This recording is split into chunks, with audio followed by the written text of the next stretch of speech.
नमस्कार दोस्तों आज फिर एक बार आपका बहुत ही इंपॉर्टेंट वीडियो में स्वागत है, जो कि है किलोवाट से एम्पियर निकालने के ऊपर। क्या कि किलोवाट से एम्पियर किस तरह से निकाला जाता है। तो दोस्तों किलोवाट से एम्पियर निकालना मैं आपको बताऊंगा सिंपल विधि से, और बाद में मैं आपको एक शॉर्टकट तरीका बताऊंगा जिससे आप कभी भी किलोवाट से एम्पियर ईजिली निकाल पाओगे। तो दोस्तों मैं एक एग्जाम्पल लेके चलूँगा, ठीक है।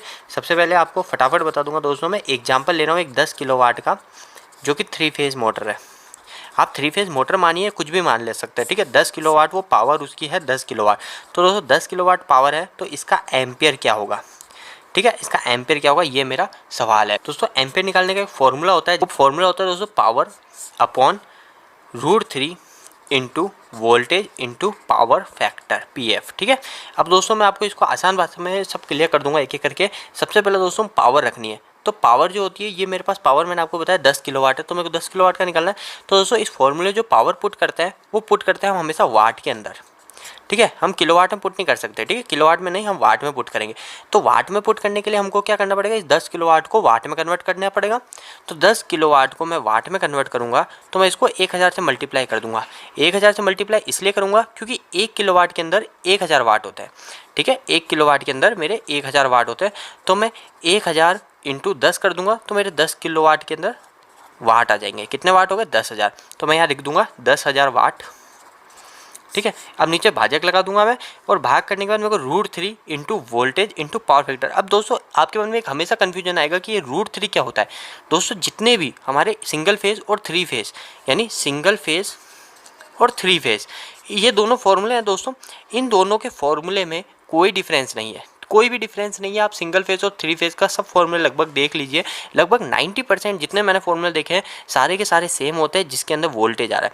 अब दोस्तों उस बस फ़र्क इतना सा होता है कि 3 फेज के अंदर हम एक साथ में √3 मल्टीप्लाई करते हैं। अगर मैं अभी सिंगल फेज किलोवाट से एम्पियर निकालूंगा, तो मेरा फॉर्मूला सेम रहेगा, बस मैं √3 हटा दूंगा, ठीक है। तो आप ये याद रखिएगा, ये एक याद रखने वाली चीज़ है। इस √3 की जो वैल्यू होती है, वो वैल्यू फिक्स होती है। √3 की वैल्यू होती है 1.732, ठीक है। वोल्टेज मैं मानता हूँ कि मैं 415 है 3 फेज, ठीक है। और मैं पावर फैक्टर दोस्तों लगभग सारी चीज़ों का पावर फैक्टर जो मेंशन होता है 0.8 होता है, ठीक है। तो मैं यहाँ पे 0.8 मान के चल रहा हूँ दोस्तों। अब मैं इसको मल्टीप्लाई करूँगा, तो इसको मल्टीप्लाई करने के बाद जो मेरा नीचे आंसर आएगा, वो मैंने पहले कर रखा है, वो आएगा दोस्तों 575।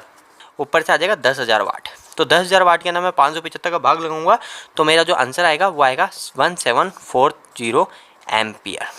तो दोस्तों 10 किलोवाट की जो भी मोटर है या कुछ भी है 10 किलोवाट का, उसका जो एम्पियर आएगा वो आएगा 17.40 एम्पियर। दोस्तों मैंने आपको बोला था कि मैं आपको एक शॉर्टकट तरीका बता दूंगा कि कभी भी आप किलोवाट से एम्पियर ईजी तरीके से 3 फेज में कैसे निकाल सकते हैं। तो दोस्तों उसके लिए है, आपके जितने भी किलोवाट है उसके अंदर आप हमेशा मल्टीप्लाई कर दीजिएगा 1.7, ठीक है। आपको दोस्तों एक और चीज़ बताऊं, मैं कभी भी आपको HP से एम्पियर निकालना है, HP से, तो HP से एम्पियर निकालने के लिए आपको हमेशा मल्टीप्लाई करना है उसमें 1.3, यानी HP से कभी भी आपको उसका एम्पियर निकालना है तो आप 1.3 से मल्टीप्लाई कर दो। और अगर आपको कभी किलोवाट से HP में कन्वर्ट करना है, किलोवाट को HP में कन्वर्ट करना है, जैसे अगर 10 किलोवाट की मोटर है तो वो कितना HP की है, अभी जैसे मेरी 10 किलोवाट की मोटर है ना दोस्तों, जो मैंने एग्जांपल लिया, कितना HP की है, तो मैं इसको अगर निकालना चाहूँगा तो 1.341 से मल्टीप्लाई कर दूंगा, तो मेरा आ जाएगा HP। तो दोस्तों अभी जैसे 10 किलोवाट था, 10 इंटू 1.7, जैसे मैंने आपको शॉर्टकट तरीका बताया, 1.7 से मल्टीप्लाई करो, तो दोस्तों जो आंसर आएगा वो आएगा 17 एम्पियर, ठीक है।